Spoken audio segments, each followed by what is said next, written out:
Hello मेरे प्यारे प्यारे बच्चों, आज मैं आप लोगों को इंट्रोड्यूस करने जा रहा हूं वेक्टर। और वेक्टर के बारे में काफी सारी चीजें डिस्कस करेंगे।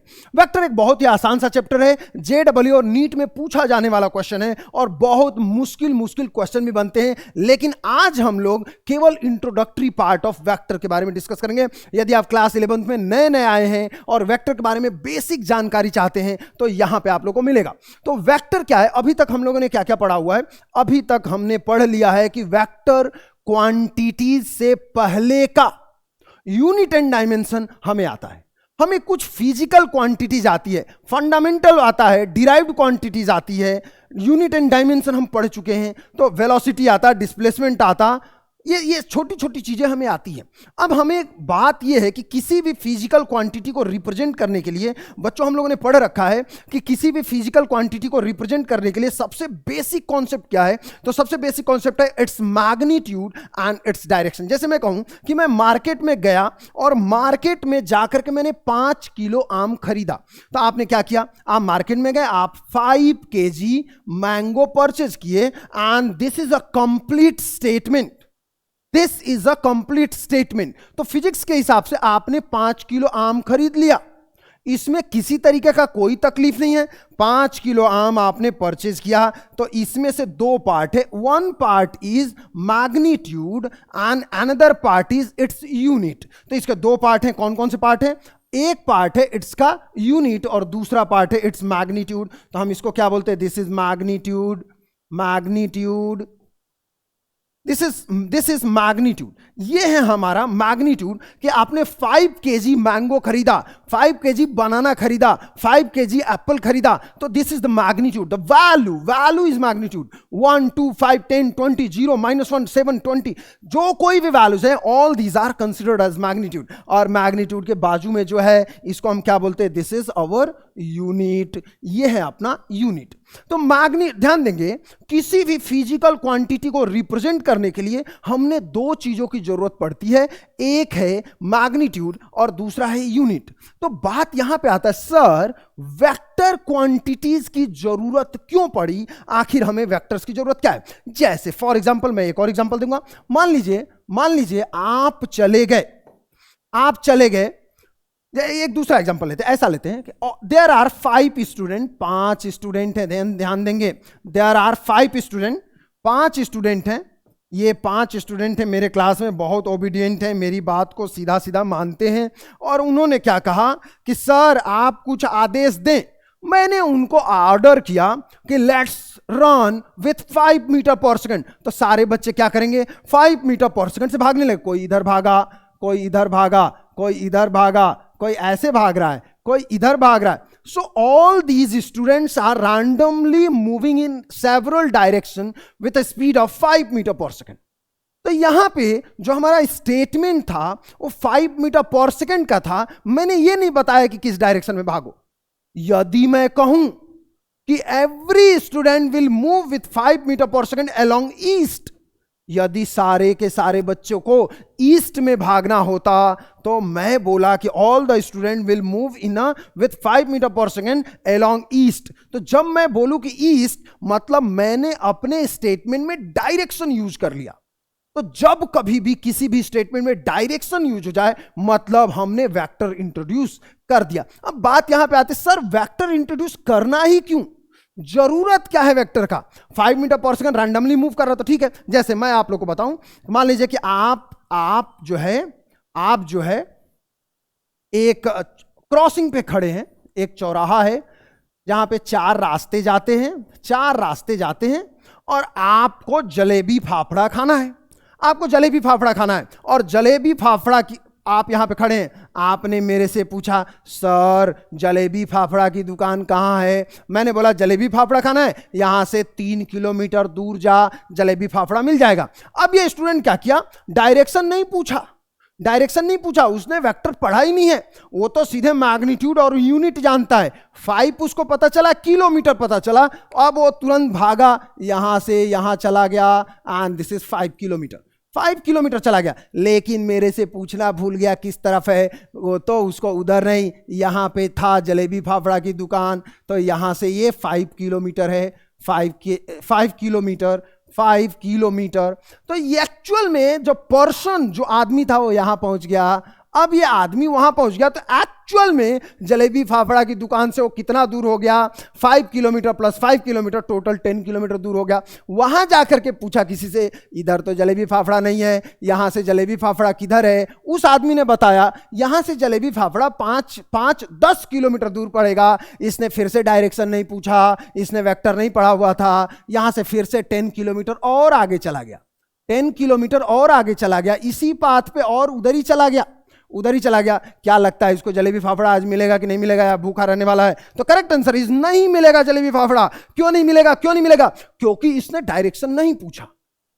तो ध्यान देंगे, एक जगह से दूसरी जगह जाना, एक जगह से दूसरी जगह जाना, इसमें डायरेक्शन का बहुत बड़ा रोल है।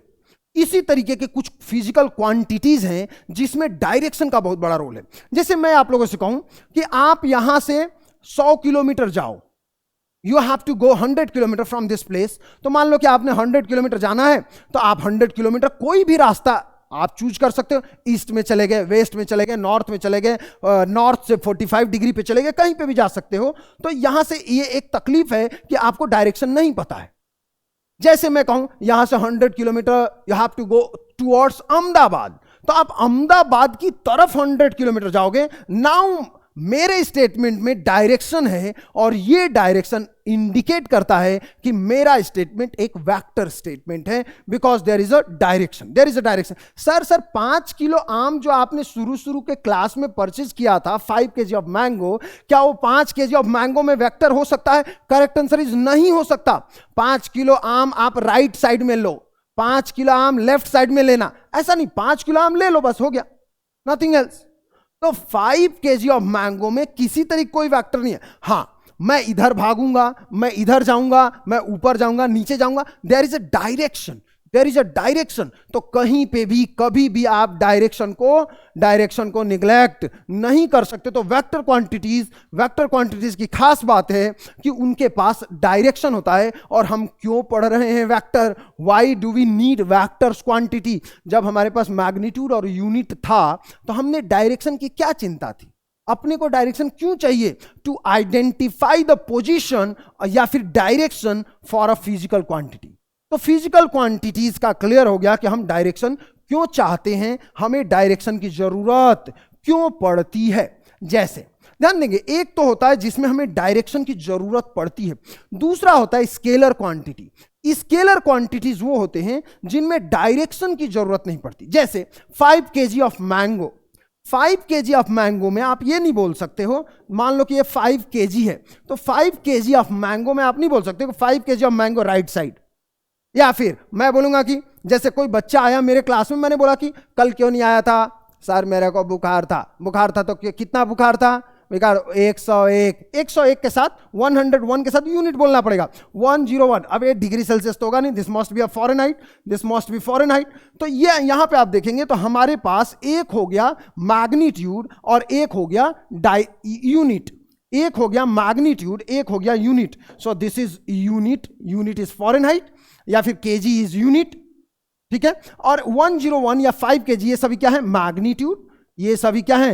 मैग्नीट्यूड हैं, ये सभी मैग्नीट्यूड हैं। तो ऑल द फिजिकल क्वांटिटी जिसके पास यूनिट एंड मैग्नीट्यूड हो, उससे हमारा काम चल सकता है क्या? नहीं चल सकता। हमने अभी भी पढ़ा कि हमें डायरेक्शन की भी जरूरत पड़ती है कभी कभी। लेकिन क्या मुझे मेरा टेम्परेचर 101 फ़ारेनहाइट है तो क्या उसके लिए डायरेक्शन है क्या? मेरे को बुखार हुआ है ऊपर की तरफ, ऐसा तो कोई बोलता नहीं। मेरे को बुखार हुआ है राइट साइड की तरफ, सर मैं आज नहीं आ पाऊंगा। क्यों नहीं आ पाएगा? सर मेरे को पैर की तरफ बुखार हुआ, ऐसा नहीं होता। There is no direction, there is no direction. तो टेम्परेचर का रिप्रेजेंटेशन जो फ़ारेनहाइट में हुआ, इसमें डायरेक्शन की जरूरत नहीं है। That's why these type of quantities are scalar quantity. Scalar quantities के पास क्या है? मैग्नीट्यूड है एंड यूनिट है, लेकिन इसके पास डायरेक्शन नहीं है। So scalar quantity doesn't have direction. Scalar quantities के पास किसी तरीके का कोई डायरेक्शन नहीं होता।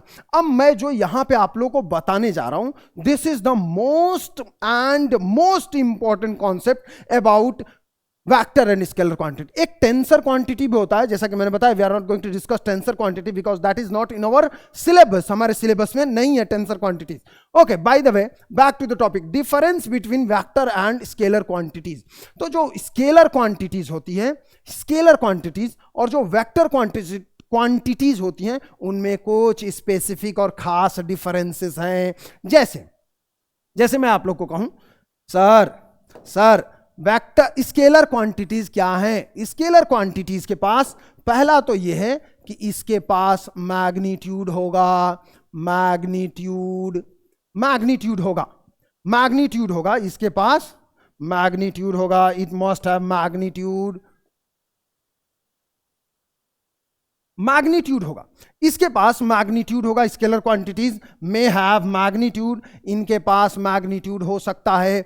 What about the vector quantity? इसके पास भी मैग्नीट्यूड हो सकता है, मैग्नीट्यूड होता है, इसके पास भी मैग्नीट्यूड होता है। तो इसमें किसी तरीके का अभी तक कोई डिफरेंस, सर हम लोग तो डिफरेंस पढ़ रहे हैं, आप तो डिफरेंस लिख ही नहीं रहे हो, आप तो बराबर बोल दिए, इधर मैग्नीट्यूड उधर में, हाँ होता है, मैग्नीट्यूड होता है दोनों तरफ। अच्छा, अगला क्या है? क्या इसके पास यूनिट होते हैं? यस, इसके पास यूनिट होता है। सर क्या वेक्टर क्वांटिटीज के पास भी यूनिट होते हैं? हाँ, इसके पास भी यूनिट होते हैं, दोनों के पास ही यूनिट होता है, इसके पास भी यूनिट होता है और वेक्टर क्वांटिटीज के पास भी यूनिट होता है, दोनों ही के पास यूनिट होता है। लेकिन तीसरी खास बात क्या है?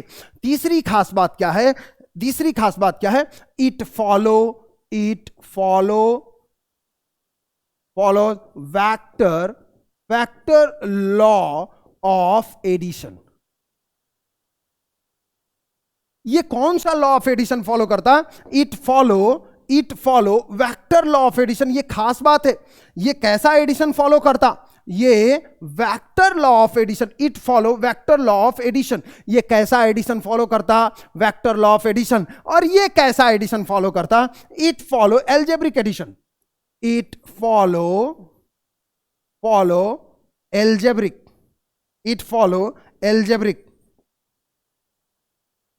addition, it follow algebraic addition। तो ये कैसा एडिशन फॉलो करता है? ये एल्जेब्रिक एडिशन फॉलो करता है। और वेक्टर क्वांटिटीज कैसा एडिशन फॉलो करते हैं? वेक्टर एडिशन फॉलो करते हैं। सर ये तो हमें समझा ही नहीं। मैं आप लोगों को अब खास बात बताने जा रहा हूं। स्केलर क्वांटिटीज और वेक्टर क्वांटिटी दोनों के पास ही मैग्नीट्यूड हो सकता है, दोनों के पास यूनिट होता है, ठीक है।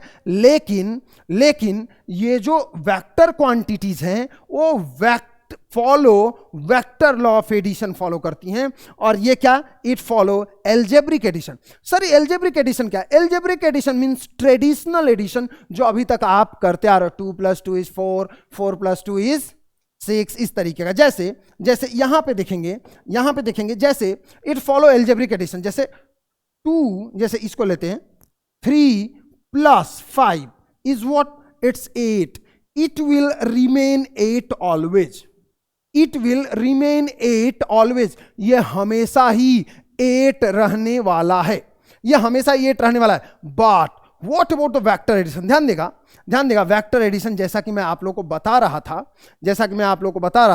कि vector addition, a man travels, ध्यान सुनेंगे, a man travels कितना किलोमीटर? 3 किलोमीटर इधर गया, दिस इज 3 किलोमीटर। फिर क्या किया? 3 किलोमीटर इधर गया, फिर क्या किया? फिर 5 किलोमीटर और उधर ही गया, 5 किलोमीटर और उधर ही गया, दिस इज 5 किलोमीटर। एक आदमी है, पहले 3 किलोमीटर उधर गया, फिर 5 किलोमीटर और उधर गया, तो टोटल डिस्टेंस ट्रैवल या टोटल डिस्प्लेसर, ये डिस्प्लेसमेंट और डिस्टेंस ट्रैवल क्या होता है दोनों मैं बताऊंगा, एग्जांपल में हम लोग जाएंगे इसको। तो यहां पे देखेंगे तो टोटल डिस्प्लेसमेंट या टोटल डिस्टेंस ट्रैवल कितना हुआ? This is 5 + 3, this is equals to 8 kilometre. Sir ये तो बराबर ही आया। अच्छा, देखते हैं दूसरा वाला। मान लीजिए एक आदमी है, 5 किलोमीटर इधर गया, दिस इज 5 किलोमीटर, और उसके बाद से ये 3 किलोमीटर वापस आया, बैक टू 3 किलोमीटर, 3 किलोमीटर, वापस आ गया। तो इनिशियल से फाइनल पोजीशन का डिस्टेंस को ही हम डिस्प्लेसमेंट बोलते हैं। तो व्हाट इज द डिस्प्लेसमेंट? यहां पे जो हमारा डिस्प्लेसमेंट आया वो आया 5 और 3 का कितना हो जाएगा? 5 और 3 का कितना हो जाएगा? 5 और 3 का, यहां से बीच का डिस्टेंस हम लेंगे तो दिस इज 2 किलोमीटर।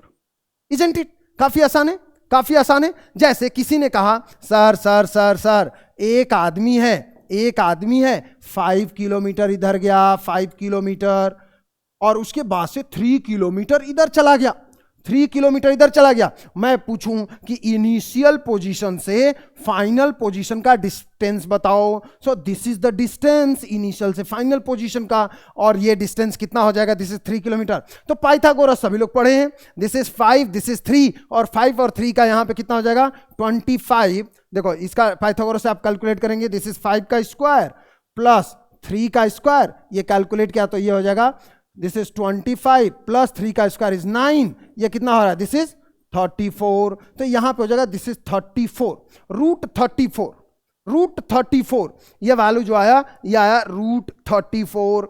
यदि अच्छा यहां तक क्लियर है। अब मैं आप लोग बताऊं एल्जेब्रिक एडिशन और वेक्टर एडिशन में difference. Algebraic addition is a traditional addition. जैसे हम लोग आज तक एडिशन करते आए हैं, जैसे 5 किलो आम खरीदा, ध्यान देगा, समझेंगे। मान लीजिए मैंने 5 किलो आम खरीदा, फिर 3 किलो और खरीद लिया, टोटल आम कितना होगा? 5 + 3 8 kg होने वाला है, उसमें कोई तकलीफ नहीं है। बट व्हाट अबाउट मेरा चलने में, मैं चल रहा हूं, मैं कैसे चल रहा हूं? 3 किलोमीटर गया पहले, फिर 5 किलोमीटर और गया, 5 किलोमीटर और गया। What is my total initial से फाइनल पोजीशन तक का डिस्टेंस कितना हो गया? This is the example, that is 8 kilometre. अब मैं थोड़ा अलग चलूंगा, मैं पहले 5 किलोमीटर आगे गया, 5 किलोमीटर में आगे गया, उसके बाद मैं रुक गया, फिर मेरे को घर की याद आई तो मैं 3 किलोमीटर और चला, और फिर मैंने सोचा कि मैं अपने ओरिजिनल पोजीशन से कितना डिस्टेंस पे हूं, तो 3 किलो जहां से चला था मैं, अब मैं यहां पे हूं। सो दिस ओरिजिनल पोजीशन से जब अब मैं जहां पे हूं, दैट डिस्टेंस इज 2 किलोमीटर। काफी आसान है, काफी आसान है। सर सर सर ये कैसे हो रहा है, ये कैसे हो रहा है? यही तो वेक्टर की खास बात है। और दूसरा ये रहा, मैं 5 किलोमीटर ऐसे गया और फिर 3 किलोमीटर इधर चला गया, तो ओरिजिनल और फाइनल इनिशियल और फाइनल पोजीशन में डिस्टेंस कितना हुआ? रूट 34। रूट 34 का जो वैल्यू है, अब ध्यान देंगे, जिन लोगों को रूट आता है वो कैलकुलेट करके देख ले। रूट 34 का जो वैल्यू है वो 8 और 2 के बीच में आएगा। 8 and 2 आर लिमिटिंग्स। लिमिटिंग्स मतलब ये दो वेक्टर, मैं 3 किलोमीटर और 5 किलोमीटर चल करके इनके कॉम्बिनेशन से अधिक 8 किलोमीटर मैक्सिमम हो सकता है, और इनका जो मिनिमम वैल्यू हो सकता है वो 2 किलोमीटर हो सकता है। अलग अलग एंगल पे, जैसे कोई 5 किलोमीटर गया, 5 किलोमीटर ऐसे गया, और कोई 3 किलोमीटर इधर आ गया, तो जो इनिशियल और फाइनल पोजीशन हो इतना होगा। ये कुछ अलग वैल्यू आएगी, एंगल वगैरह देख करके हम बाद में कैलकुलेट करना सीखेंगे। तो हमें क्या पता चल रहा है कि जो हमारा इनिशियल और फाइनल पोजीशन का जो मिनिमम वैल्यू हो सकता है that must be 2 kilometre, and the maximum value जो हो सकता है that must be 8 kilometre. But 8 kilometre से ज्यादा नहीं हो सकता, 2 किलोमीटर से कम नहीं हो सकता। तो यहां पे जो बेसिक डिफरेंसेस हैं, आई थिंक आप समझ पा रहे हैं, आई थिंक आप बेसिक डिफरेंस। चलो एक और एग्जांपल ले लेते हैं। सर एक वैल्यू दिया है, ए का वैल्यू दिया है, एक वैल्यू है, ध्यान देंगे, एक वैल्यू है 3 किलोमीटर और दूसरा वैल्यू है 7 किलोमीटर। ये दोनों वेक्टर क्वांटिटीज हैं, वेक्टर हैं। 3 किलोमीटर इज अ वेक्टर और 7 किलोमीटर इज अ वेक्टर। मान लेते हैं ये है वेक्टर ए, ये है वेक्टर बी। सर आप इनके ऊपर टोपी क्यों पहना रहे हैं, एरो क्यों पहना रहे हैं? एरो हम इनको सम्मान देते हैं। हम सम्मान क्यों देते हैं? कोई भी वेक्टर क्वांटिटीज है वो, उसको हम रिस्पेक्ट के लिए उसके ऊपर एरो लगाते हैं, उसके ऊपर एरो लगाते हैं। तो ध्यान देंगे, तो यदि मैं कहूं कि मुझे सी चाहिए, तो C equals to A plus B करना है हमें। तो ये रहा वेक्टर एडिशन, ये रहा वेक्टर एडिशन। वेक्टर एडिशन कैसे हुआ? ए का वैल्यू कितना है 3 और बी का वैल्यू कितना है 7, जिसका वैल्यू कितना हो सकता है? दिस वैल्यू में B 7 + 3 is this is 10, 7 + 3 is 10। और what should be the minimum value? कम से कम वैल्यू कितना होगा? तो 7 - 3 इज 4, दिस इज 4। तो जो a प्लस b का जो वैल्यू होगा वो 10 और 4 के बीच में ही होगा, 4 से कम नहीं हो सकता, 4 से कम नहीं हो सकता सर, 10 से ज्यादा भी नहीं हो सकता। यही मैं यहां पे एक्सप्लेन करने की कोशिश कर रहा था। ये दो वेक्टर का एडिशन या तो 10 होगा या तो 4 होगा या उनके बीच का कुछ होगा। सर 9.5 हो सकता है क्या? हो सकता है। सर 4.5 हो सकता है क्या? हो सकता है। क्या 3.5 हो सकता? नहीं हो सकता। 4 से कम नहीं हो सकता। तो ये है खास बात कुछ वेक्टर एडिशन के जो मैं बता रहा था। तो यहां पे ध्यान देंगे, difference between scalar and vector quantities are same, are something new, something special, कि उनका वेक्टर लॉ ऑफ एडिशन एक फॉलो करता है और दूसरा vector law of addition follow नहीं करता है। जो vector law of addition follow करेगा वो वेक्टर होगा, जो vector law of addition follow नहीं करेगा वो वेक्टर नहीं होगा। ये सीधा सीधा एक्सप्लेनेशन है, इसमें किसी तरीके का कोई घबराने जैसी बात नहीं है। सर यदि कोई आदमी है और ये आदमी इधर चल रहा है, इधर 5 किलोमीटर चला, 5 किलोमीटर चला, इधर चला 5 किलोमीटर, और इसको मैंने माना वेक्टर ए, तो a is equal to 5 kilometre, ऐसे ठीक है क्या? ठीक है क्या? नो। ए के ऊपर आपको सम्मान देना पड़ेगा, आपको बताना पड़ेगा कि A is a vector quantity. Sir ये आदमी यदि इधर चला गया 5 किलोमीटर, पीछे की तरफ 5 किलोमीटर चला गया, और इसको मैंने बोला वेक्टर ए है, ए इज इक्वल टू 5 किलोमीटर, इसको नया नाम दे देते हैं, डिफरेंट वेक्टर के लिए नया नाम, हम इसको वेक्टर बी दे देते हैं। सर वेक्टर बी दे देते, ये 5 किलोमीटर पीछे की साइड है, तो क्या मैं एरो पीछे लगा दूं तो चलेगा क्या? नहीं, ऐसा नहीं करना है। आदमी कहीं भी जाए, डायरेक्शन किधर भी हो, हमें सम्मान केवल इसी तरीके से देना है। ऐसे नहीं बी के ऊपर उल्टा लगा दिया, ऊपर जा रहा है तो ऊपर एरो लगा दिया, ऐसा नहीं करने का, ऐसा नहीं करने का। ये हमने सम्मान देना सीखा। अब यहां पे ध्यान देंगे, JEE में एसर्शन रीजन का 1 साल का क्वेश्चन आया था इसी पर्टिकुलर स्टेटमेंट पे, जिस पे अभी हम लोग डिस्कस करने जा रहे हैं। बहुत इंपॉर्टेंट है, ध्यान देंगे। इसमें लिखा हुआ है all vector quantities must have direction. कोई भी वेक्टर क्वांटिटीज है उसके पास डायरेक्शन जरूर होगा।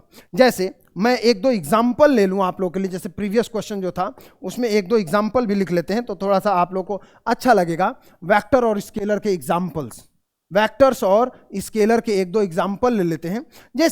जैसे मान लीजिए आपको एग्जाम्पल लेने हैं, तो पहला एग्जाम्पल क्या लिख सकते हैं? फोर्स। सर फोर्स के पास डायरेक्शन होता है। यस, मैंने धक्का दिया, this is the direction of force. Velocity, क्या वेलोसिटी के पास डायरेक्शन होता? क्या वेलोसिटी के पास डायरेक्शन होता? So correct answer is yes, velocity के पास डायरेक्शन होता। तो वेलोसिटी के पास डायरेक्शन है। सर डिस्प्लेसमेंट, क्या डिस्प्लेसमेंट के पास डायरेक्शन होता? So correct answer is yes, displacement के पास डायरेक्शन होता। और कौन कौन सी चीजें हैं सर? मोमेंटम, एक्सीलरेशन, ठीक है, टॉर्क, ये सारी चीजें वेक्टर क्वांटिटीज में काउंट होती है, क्योंकि इन सभी के पास मैग्नीट्यूड, डायरेक्शन और यूनिट, ये सब कुछ है, ये सब कुछ है। What about the scalar quantity? Scalar quantity कैसा है? स्केलर क्वांटिटी सर मास स्केलर की वेक्टर है। Sir mass is a scalar quantity. 5 kg अमरूद खरीद के लाया, 5 kg आम खरीद के लाया, तो ये सभी क्या है? ये सभी क्या है? Scalar quantity. सर टाइम क्या है? टाइम स्केलर की वेक्टर है। टाइम क्या है? टाइम स्केलर की वेक्टर है। Time is a scalar quantity. आप ये नहीं बोलेंगे 12 बज रहा है राइट साइड 12 बज रहा है क्या? ऐसा नहीं होता। सर 3 बज रहा है ऊपर की तरफ, 3 ऊपर की तरफ बज रहा है कि 3 बज रहा है। This is the complete statement is 3 o'clock, 3 बज रहा, 3 घंटे हो गए, 3 घंटे। सर मेरे को यहां पे खड़े 3 घंटे हो गए, तो 3 घंटे ऊपर की तरफ हुए हैं कि नीचे की तरफ हुए हैं? कहीं नहीं, 3 आवर हो गए इज 3 आवर हो गए। इसमें किसी तरह कोई डायरेक्शन की जरूरत नहीं है। तो time is a scalar quantity. इसी तरीके से यदि मैं कहूं और भी बहुत सारी स्केलर क्वांटिटी है, मास है, टाइम है, लेंथ है, ठीक है, ये सभी क्या है? स्पीड क्या है? व्हाट इज स्पीड क्या है? Speed is scalar quantity. Speed क्या है? स्केलर क्वांटिटी है। जैसे मैं कहूं, जैसे मैंने एक एग्जांपल लिया था, students will move with 5 metre per second, तो 5 metre per second is a speed. मैं कहूं कि 5 metre per second along east direction, now this is velocity, मैंने डायरेक्शन ऐड कर दिया। तो जब कभी भी मैंने मैग्नीट्यूड बोला तो वो स्पीड हुआ, और यदि मैंने उस मैग्नीट्यूड में डायरेक्शन बोल दिया अलोंग ईस्ट, तो ऑटोमेटिकली किस में कन्वर्ट हो गया? वेलोसिटी में। That will converted into velocity. Sir ये तो बड़ा कंफ्यूजन है, कंफ्यूज होने की जरूरत नहीं है। स्पीड मतलब विदाउट डायरेक्शन, विदाउट डायरेक्शन, बिना किसी डायरेक्शन के चीजों को हम बोलते हैं स्पीड। उसी तरीके से वेलोसिटी, वेलोसिटी में डायरेक्शन होता। जैसे मैं कहूं अहमदाबाद की तरफ जाओ 5 मीटर पर सेकंड से, तो 5 metre per second along Ahmedabad, this is a statement having direction, that means this is velocity, this is velocity. जैसे मैं कहूं 5 मीटर पर सेकंड से जाओ, फिर कुछ बोल ही नहीं रहा मैं, 5 किलोमीटर पर सेकंड से जाओ या 5 मीटर पर सेकंड से जाओ, there is no direction, there is no direction, मतलब मैंने स्पीड के बारे में बात किया। तो these are the examples, examples भी नोट कर लेगा, एग्जांपल्स भी नोट कर लेंगे, इसको एग्जांपल नोट करना जरूरी है वेक्टर स्केलर क्वांटिटीज के। मैं इस पे था, मैं आप लोग को बता रहा था all vector quantities have direction. दुनिया में जितने भी वेक्टर क्वांटिटीज हैं सभी के पास डायरेक्शन पक्का होगा, डेफिनेटली होगा, होगा ही होगा। All vector quantities have direction, सारे ही वेक्टर क्वांटिटीज के पास डायरेक्शन होगा। बट उल्टा ट्रू नहीं है, उल्टा ट्रू नहीं। जैसे all quantities having direction does not considered as vector. Sir एक एग्जांपल तो दीजिए, हमारे सिलेबस में एक एग्जांपल है, that is current, that is current. ये हमारा जो एग्जांपल है, दिस एग्जांपल इज करंट। हम करंट के बारे में बात कर लेते हैं। This example is current. Current क्या है? करंट क्या है? करंट इज, ये वेक्टर है कि स्केलर है? It's a scalar quantity. Current is a scalar quantity. It has, क्या इसके पास डायरेक्शन है? Does it have direction? तो करंट के पास डायरेक्शन है, डायरेक्शन है, करंट के पास डायरेक्शन है। सर करंट के पास डायरेक्शन कैसे? देखो ये हमारा वायर है, तो करंट इस वायर में या तो इधर फ्लो करेगा या तो इस वायर में इधर फ्लो करेगा, तो इसका मतलब इट हैज अ डायरेक्शन। इसके पास डायरेक्ट, सर इसके पास मैग्नीट्यूड नहीं होगा, इसके पास मैग्नीट्यूड भी है, इट हैज मैग्नीट्यूड, इसके पास मैग्नीट्यूड भी है। ध्यान देंगे, करंट के पास डायरेक्शन भी है, करंट के पास मैग्नीट्यूड भी है, और करंट के पास यूनिट भी है, और करंट के पास यूनिट भी है। तो आखिर ये वेक्टर क्यों नहीं है, ये है समस्या। काफी सारे टीचर इसको गलत पढ़ाते हैं कि current is a tensor quantity. No no no, current tensor नहीं है, करंट स्केलर है, करंट स्केलर है, टेंसर टूंसर नहीं है, टेंसर नहीं है रे। यस, चलिए ध्यान देंगे। तो करंट जो हुआ, करंट उसके पास डायरेक्शन है, करंट के पास मैग्नीट्यूड है, करंट के पास यूनिट है, लेकिन ये वेक्टर नहीं है, इट्स नॉट अ वेक्टर। क्यों वेक्टर नहीं है? ध्यान देंगे क्यों वेक्टर नहीं है। बिकॉज ये वेक्टर इसलिए नहीं है क्योंकि ये तीसरा और सबसे इंपॉर्टेंट नियम कानून ये फॉलो नहीं करता। तीसरा और सबसे इंपॉर्टेंट नियम कानून क्या है? It doesn't follow vector law of addition. It does not follow vector law of addition. ये क्या नहीं फॉलो करता? It doesn't follow vector law of addition. ये वेक्टर लॉ ऑफ एडिशन को फॉलो नहीं करता।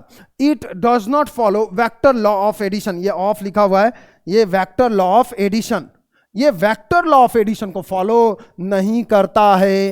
It doesn't follow vector law of addition. Is that clear for everyone? ये vector law of addition को फॉलो नहीं करता। It doesn't follow vector law of addition. मतलब sir फिर भी नहीं समझा कि आखिर ये वेक्टर लॉ ऑफ एडिशन को फॉलो क्यों नहीं करता। चलो मैं आप लोग को बताऊं। अकॉर्डिंग टू फोर्स के हिसाब से यदि कोई ब्लॉक है, ठीक है, यहां पे आपने 5 न्यूटन का फोर्स लगाया, और यहां पे आपने 5 न्यूटन का फोर्स लगाया, तो क्या लगता है ये ब्लॉक मूव करेगा कि नहीं? सर ये न्यूटन क्या है? यूनिट एंड डायमेंशन में प्रेफरेंस पे ध्यान देंगे। दिस न्यूटन रिप्रेजेंट की फोर्स का यूनिट है। तो फोर्स वेक्टर होता क्या सर? हाँ, इसमें डायरेक्शन हमने दिखा दिया है, तो इट्स अ वेक्टर, इसके पास मैग्नीट्यूड भी है। तो फोर्स है 5 न्यूटन का। क्या ये ब्लॉक मूव करेगा? Correct answer is no. क्यों? क्योंकि वेक्टर एडिशन हुआ और वेक्टर एडिशन के साथ साथ टोटल फोर्स, जो टोटल फोर्स है इट्स 0। टोटल फोर्स 0 क्यों है?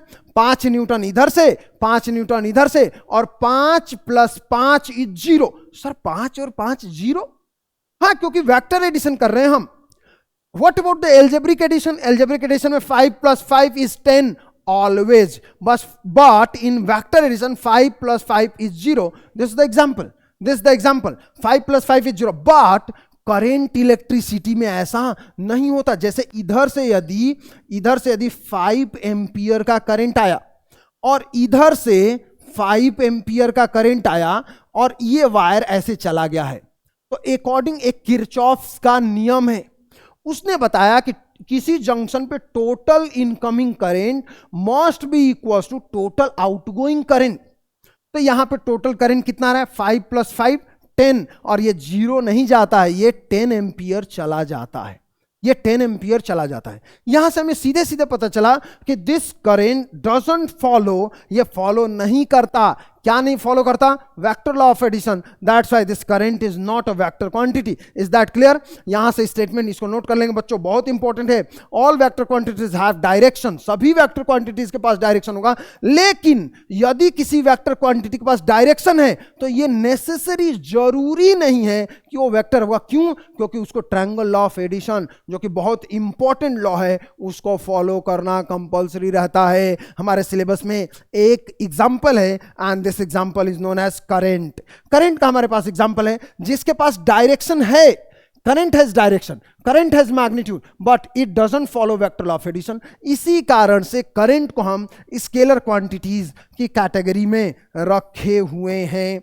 अब ध्यान देंगे, नेक्स्ट जो टॉपिक है बहुत इंपॉर्टेंट, अगला जो टॉपिक है वो है रिप्रेजेंटेशन ऑफ वेक्टर्स। तो वेक्टर्स का रिप्रेजेंटेशन कैसे करना है मैं आप लोगों को आज बता रहा हूं। तो जब कभी भी कोई वेक्टर आपको लिखना है तो वेक्टर के लिए हम ऐसा लाइन बनाते हैं, वेक्टर के लिए हम ऐसा लाइन बनाते हैं।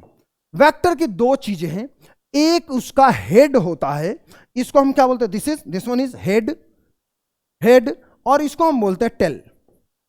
ये है अपना टेल। तो हेड और टेल दो पार्ट होते हैं, जिधर एरो होता है उसको हम बोलते हैं हेड, और जिधर एरो नहीं होता उसको हम बोलते हैं टेल। तो ये है अपना tail, this is our tail, and this one is our head. ये है अपना एरो का हेड। तो एरो को हमने दो तरीके से ऐसे लिखना है, representation of vector.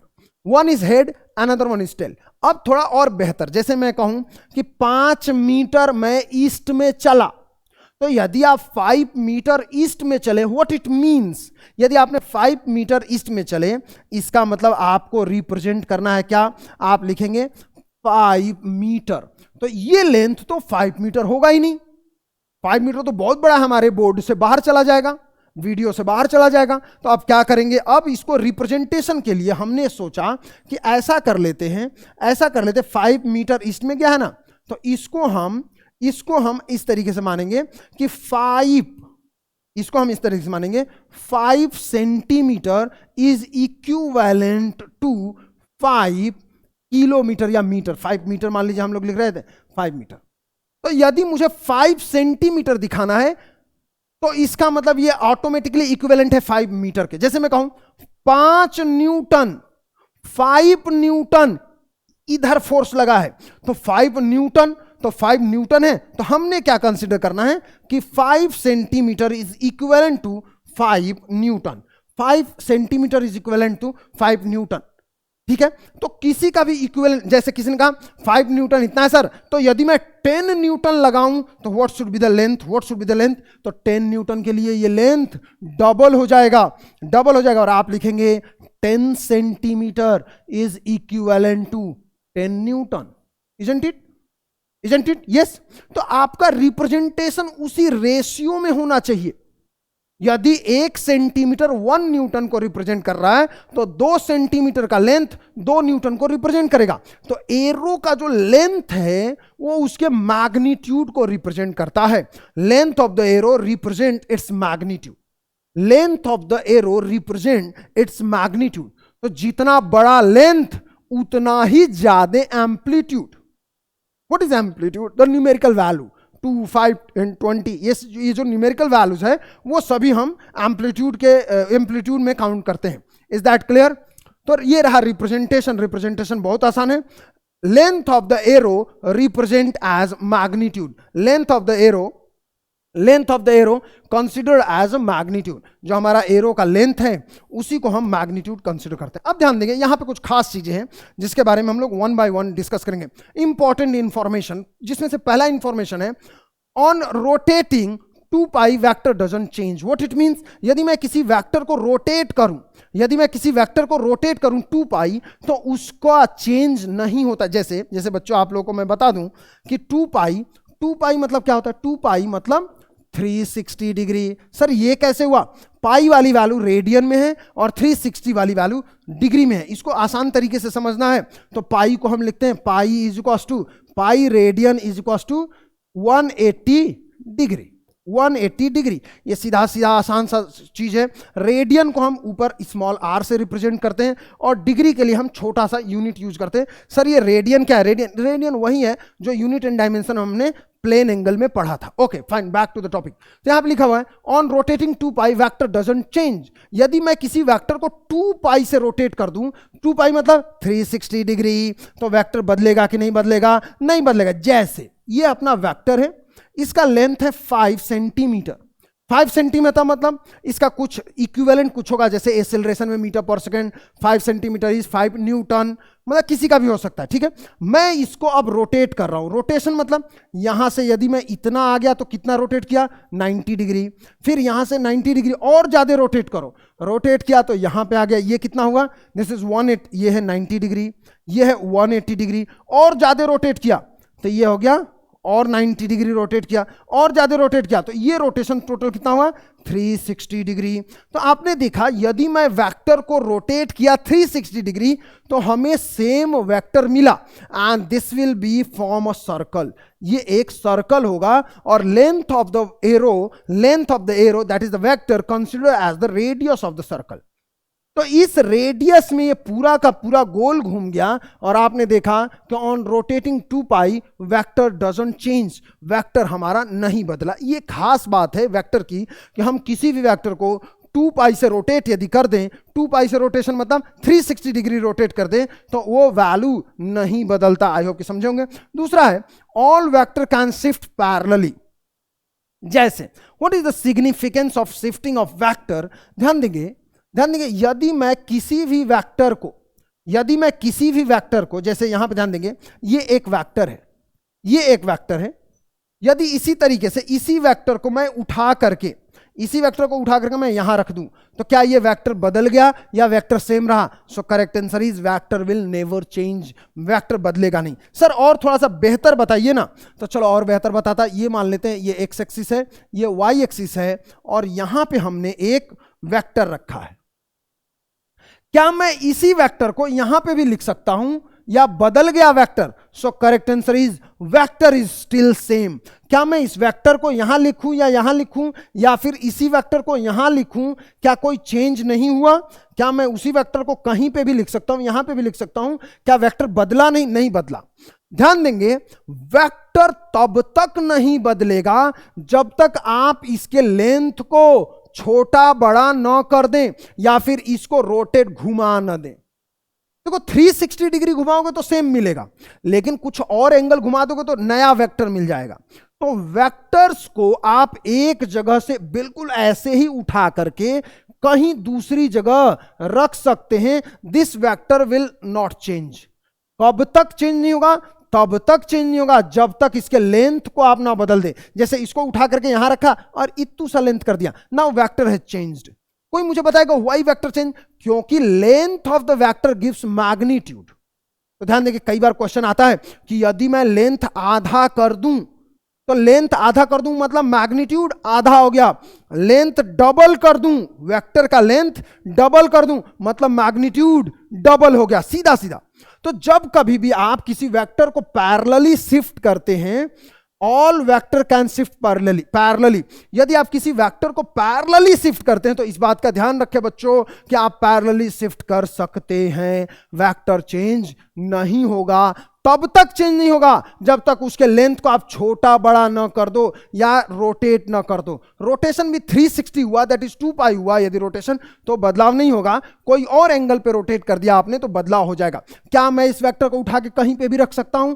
Correct answer is yes, आप कहीं पे भी रख सकते हैं, वेक्टर में किसी तरीके का बदलाव नहीं होगा। This is one of the most important concept. ये सारे बच्चों आप लिख करके अच्छे से रखना, अदरवाइज चीजें मिस हो जाएंगी, अदरवाइज चीजें मिस हो जाएंगी। तीसरा और सबसे इंपॉर्टेंट है angle between two vectors. Angle between two vectors, तो ध्यान देंगे, दो वेक्टर्स के बीच का angle must be between 0 and 180 degree. किसी भी, ये प्री डिफाइन है, इससे बदलाव हो ही नहीं सकता। किसी भी वेक्टर के बीच का एंगल या तो 0 होगा या तो 180 डिग्री होगा या उनके बीच का होगा। सर क्या 360 डिग्री नहीं हो सकता? नहीं हो सकता। सर क्या 181 डिग्री नहीं हो सकता? नहीं हो सकता। 180 डिग्री से ज्यादा नहीं हो सकता। अब मैं आप लोग को इसके बारे में थोड़ा सा डिटेल में बताऊंगा, तो ध्यान देंगे।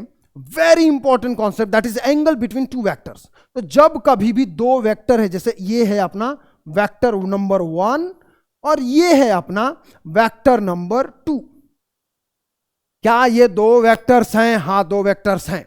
तो जब कभी भी आप दो वेक्टर्स के बीच का एंगल निकालें तो ये आप ध्यान रखें कि दोनों वेक्टर को हम पैरेलली शिफ्ट कर सकते हैं। अभी अभी रूल रेगुलेशन देखा, all vector can shift parallelly, तो हम दोनों वेक्टर को पैरेलली शिफ्ट कर सकते हैं। तो क्यों ना मैं इस वेक्टर को बिल्कुल ऐसे ही इतना ही बड़ा यहां पे शिफ्ट कर दूं। हमने शिफ्ट कर दिया।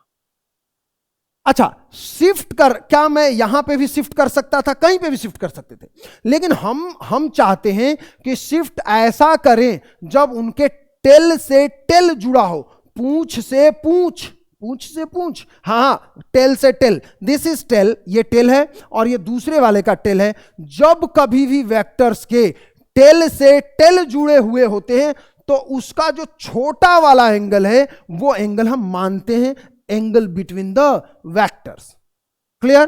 तो एंगल बिटवीन द वेक्टर कब निकालना है? When they are tail to tail join. जब दोनों टेल टू टेल ज्वाइन होंगे तो ही उनके बीच का एंगल फाइंड आउट करना चाहिए। To find out angle between two vector, दोनों के दोनों वेक्टर कैसे जुड़े होने चाहिए? टेल टू टेल जुड़े होने चाहिए। सर ये वाला जो एंगल है ये कितना होगा? क्या ये 360 डिग्री माइनस थीटा नहीं होगा? होगा, 360 डिग्री माइनस थीटा होगा, लेकिन ये वाला एंगल नहीं बोलना है क्योंकि हमारा एंगल 180 डिग्री से कम ही होना चाहिए। सर एंगल नेगेटिव नहीं हो सकता? नहीं हो सकता। एंगल 0 और 180 डिग्री के बीच में ही होगा और बीच में ही होना चाहिए। तो एंगल जैसे एक दो क्वेश्चन कर लेते हैं बच्चों, एक दो क्वेश्चन कर ले तो आप लोग को और मजा आ जाएगा और बेहतर समझ में आएगा। जैसे मान लेते हैं ये वेक्टर ए है, दिस इज वेक्टर ए, ठीक है, और ये है vector, this is vector B, this is vector B.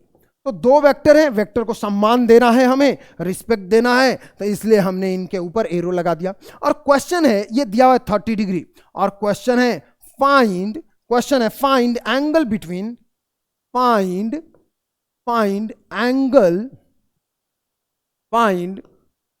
Question है find angle between A and B, find angle between A and B. गलत लिख दिया। फाइंड एंगल, क्वेश्चन समझ ले, find angle between A and B. Question है find angle between A and B, find angle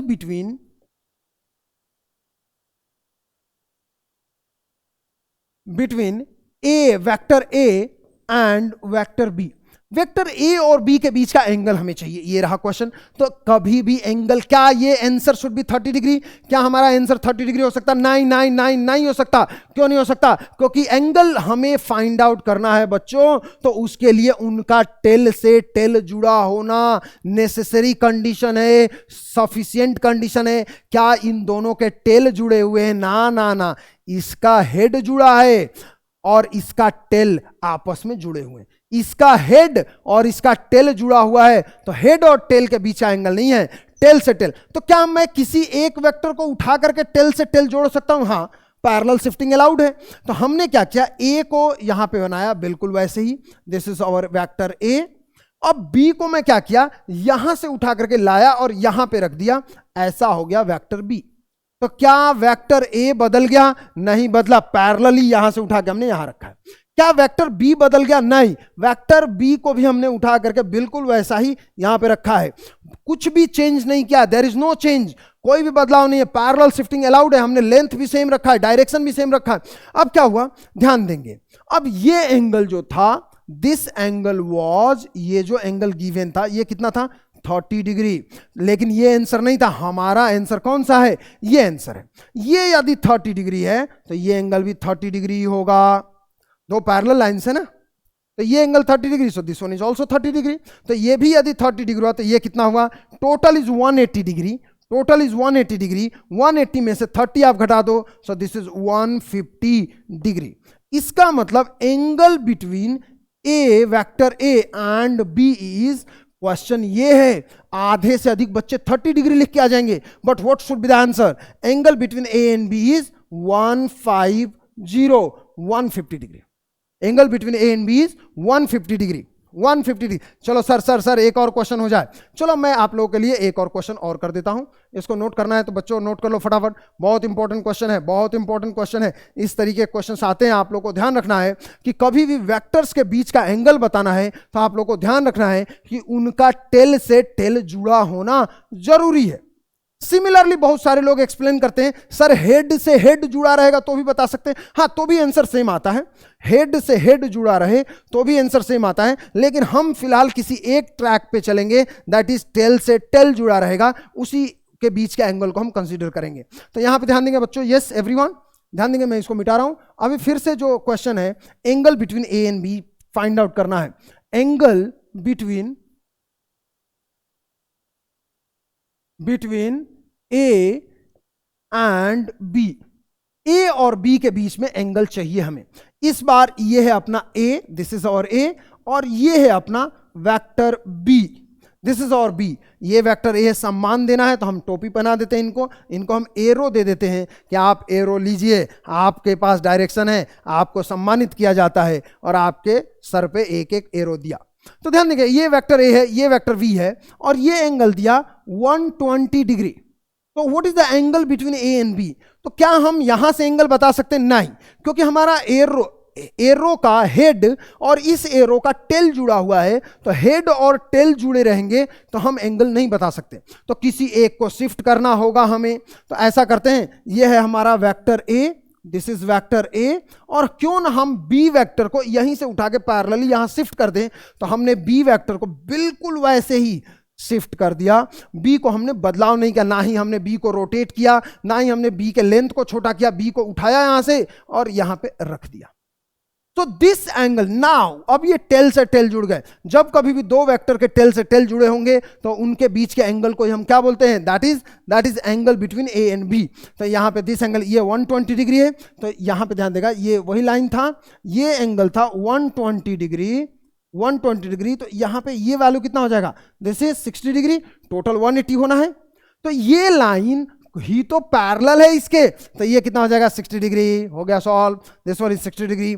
इतना तो geometry आता है ना, दो पैरेलल लाइंस को ये लाइन कट कर रहा है।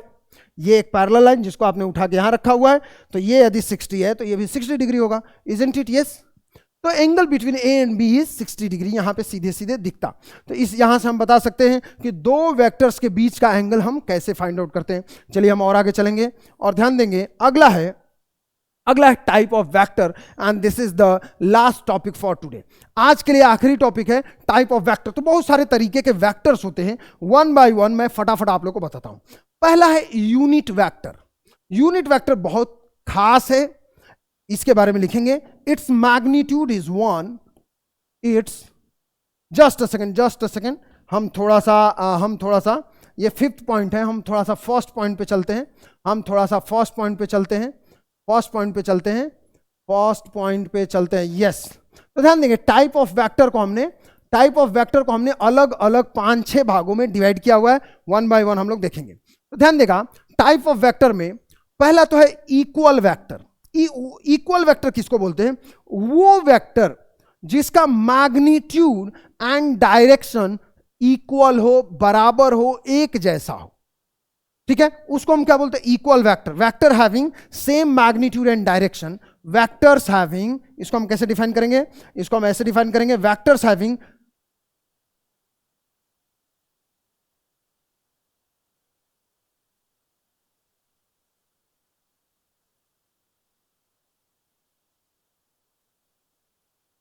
And direction. Vectors having same magnitude and direction. जो भी वेक्टर्स जिनका having same magnified and direction, magnified नहीं है, this is magnitude, this one is magnitude, same magnitude कर लेते हैं हम इसको, same magnitude and direction, same magnitude and direction.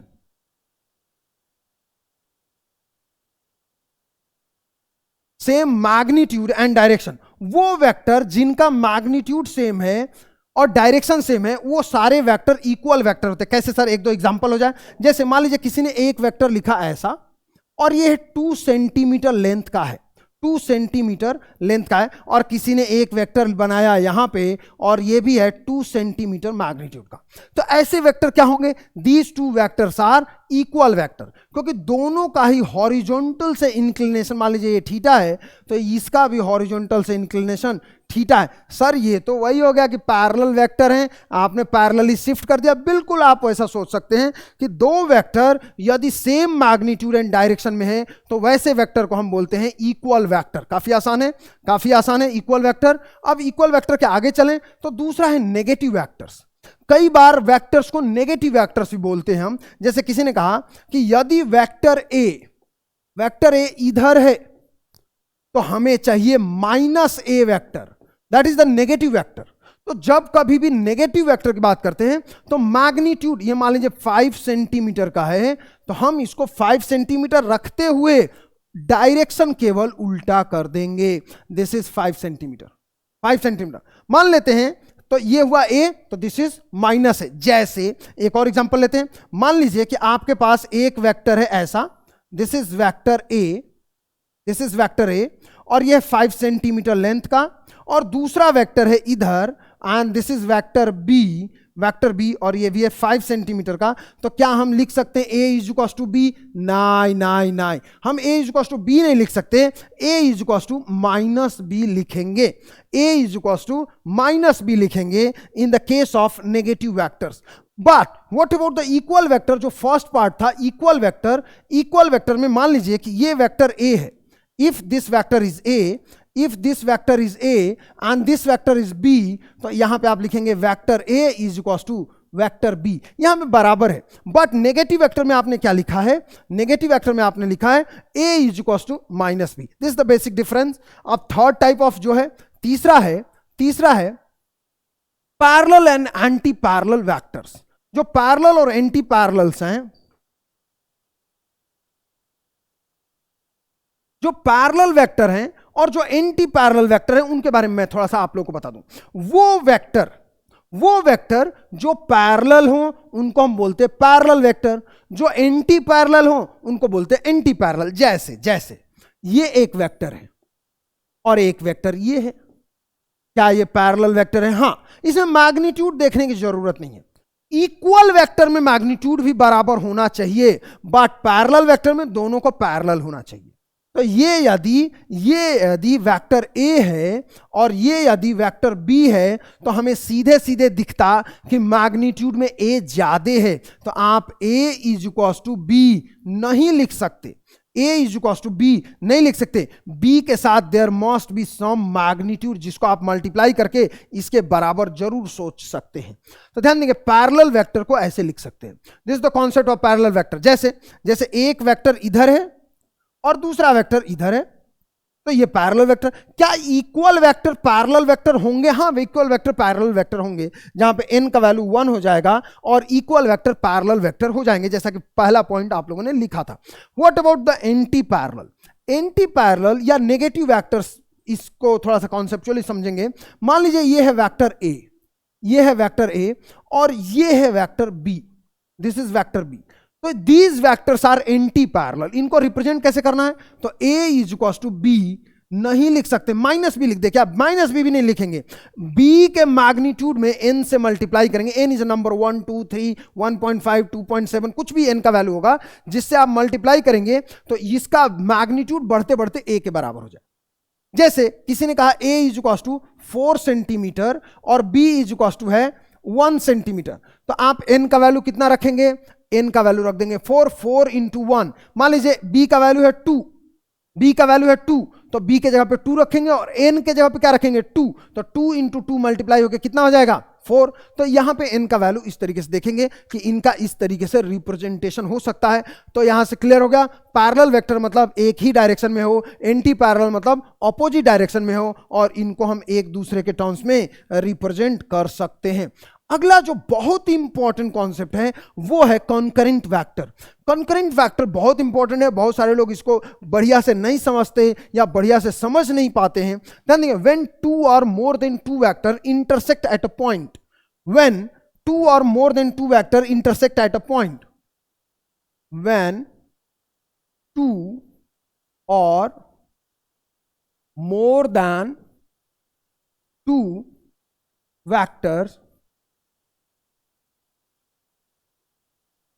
when 2 or more than 2 vector intersect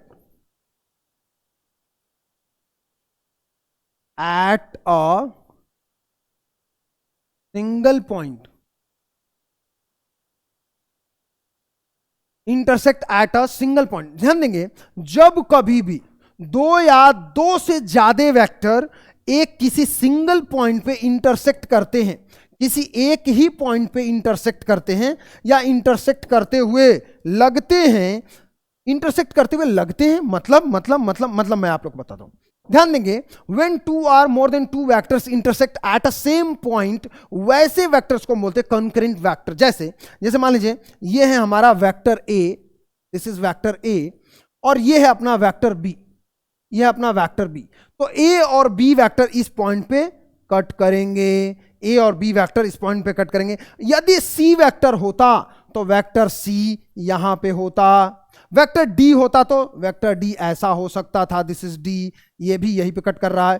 तो ऐसे वेक्टर्स को हम क्या बोलते हैं? These type of vectors are known as concurrent vector. ये सारे वेक्टर कॉन्करेंट। सर और बढ़िया से एग्जांपल दीजिए ना थोड़ा सा। चलो मैं और बढ़िया एग्जांपल देता। मान लीजिए ये एक्चुअली नहीं कट कर रहे हैं, जैसे ये वेक्टर ए है जो एक्चुअली नहीं कट कर रहा है, ये वेक्टर बी है, ये भी एक्चुअली कट नहीं कर रहा है, ये वेक्टर मान लेते हैं ये ए और बी है, और ये वेक्टर मान लेते हैं सी है, ये भी एक्चुअली नहीं कट कर रहा है। लेकिन इसको हम डॉटेड लाइन से यदि आगे बढ़ाएं, यदि हम इनको डॉटेड लाइन से आगे बढ़ाएं और डॉटेड लाइन से आगे बढ़ाने पे भी यदि इनका डॉटेड एक्सटेंडेड लाइन भी किसी पॉइंट सेम पॉइंट पे कट कर रहा है, तो वैसे वेक्टर्स को भी हम कॉन्करेंट वेक्टर में काउंट करते हैं। When line of action, this is known as line of action, when line of action of vector intersect at the point, that type of vectors are also known as concurrent vector। तो ये clear हो गया। concurrent vector या तो vector सारे के सारे एक पॉइंट पे कट करें, या फिर कट करते हुए लगे, उनके लाइन ऑफ एक्शन भी यदि कट कर गया किसी एक ही पॉइंट पे सारे के सारे, तो सारे वेक्टर क्या होंगे? कॉन्करेंट वेक्टर हो जाएंगे। आई होप कि समझ में आया होगा। आगे चलेंगे, unit vector. Unit vector is very important. Unit vector is very important. Unit vector के लिए क्या करेंगे? ध्यान देंगे, यूनिट वेक्टर के बारे में लिखेंगे vector having magnitude 1, vector having magnitude 1, ऐसा वेक्टर जिसका मैग्नीट्यूड 1 है, वेक्टर हैविंग मैग्नीट्यूड 1, ऐसा कोई वेक्टर जिसका मैग्नीट्यूड 1 है उसको हम यूनिट वेक्टर बोलते हैं, ठीक है। It use only to represent direction, ये केवल और केवल डायरेक्शन रिप्रेजेंट करने के काम में आता है। It use to represent direction,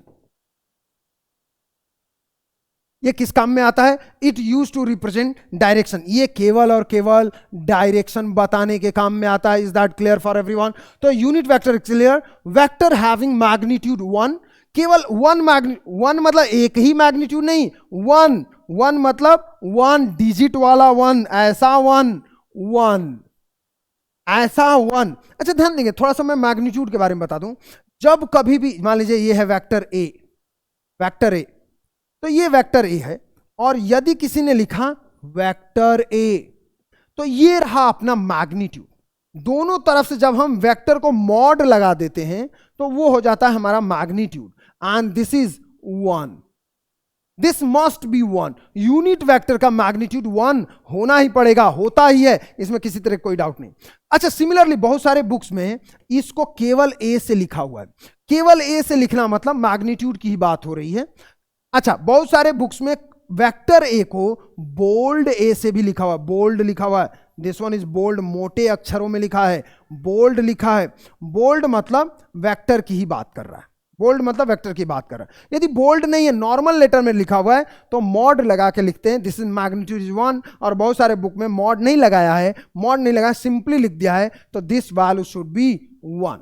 तो ऐसे यूनिट्स, ऐसे वेक्टर्स को हम क्या बोलते हैं? ऐसे वेक्टर्स को हम बोलते हैं यूनिट वेक्टर। यूनिट वेक्टर मतलब अ वेक्टर हैविंग मैग्नीट्यूड 1, ऐसे वेक्टर को हम बोलते हैं unit vector. Very good, nice. And the next one is very important, zero and null vector. Zero and null vector, a vector having magnitude 0, लिख देंगे इस बात को, a vector having magnitude, a vector having magnitude 0। यदि कोई ऐसा vector है, a vector having magnitude 0, ऐसा कोई वेक्टर जिसका मैग्नीट्यूड 0 है, सर 0 मैग्नीट्यूड वाला वेक्टर, ये कौन सी बात है? ध्यान देंगे, ये इसका सिग्निफिकेंस अभी आप लोग को आइडिया नहीं लगेगा कि यदि किसी का मैग्नीट्यूड ही 0 हो गया, वैल्यू ही 0 हो गया, तो वेक्टर कैसे होगा। तो कई बार मैं आप लोग को आगे पढ़ाऊंगा इसी चैप्टर में, क्रॉस प्रोडक्ट के बाद कई बार वैल्यू 0 आ जाता है। जब दो क्रॉस प्रोडक्ट करते हैं, क्रॉस प्रोडक्ट में वेक्टर क्वांटिटी आता, खैर अभी मैं पढ़ाऊंगा इसको, तो उसका सिग्निफिकेंस आप उस समय बेहतर तरीके से समझ पाएंगे कि ये 0 वेक्टर क्या होता है। फिर भी मैं थोड़ा सा आइडिया दे दूं कि क्रॉस प्रोडक्ट के बाद यदि वैल्यू 0 आ जाए तो वो क्रॉस प्रोडक्ट के पास तो वेक्टर ही आना है, तो 0 जो वैल्यू आया, that 0 is a vector quantity. इस पर्टिकुलर कॉन्सेप्ट को समझने के लिए हमने एक नया वेराइटी, एक टाइप ऑफ वेक्टर इंट्रोड्यूस किया, दैट इज 0 वेक्टर और नल वेक्टर। 0 वेक्टर और नल वेक्टर का सीधा सीधा है, a vector having magnitude 0 and direction you can take in any direction. Direction किधर होता? डायरेक्शन किधर होता? डायरेक्शन किधर होता? एनीवन? डायरेक्शन किधर होता? Direction is any direction. इसका जो डायरेक्शन होता है वो कोई सा भी डायरेक्शन आप ले सकते हैं, कोई सा भी डायरेक्शन ले सकते हैं, एनी डायरेक्शन, कोई सा भी डायरेक्शन आप ले सकते हैं। तो नल वेक्टर या 0 वेक्टर का डायरेक्शन किधर होता? नल वेक्टर या 0 वेक्टर का डायरेक्शन कहीं भी हो सकता। अब मैं आप लोग को बता दूं, आज हमने वेक्टर का इंट्रोडक्शन खत्म कर दिया।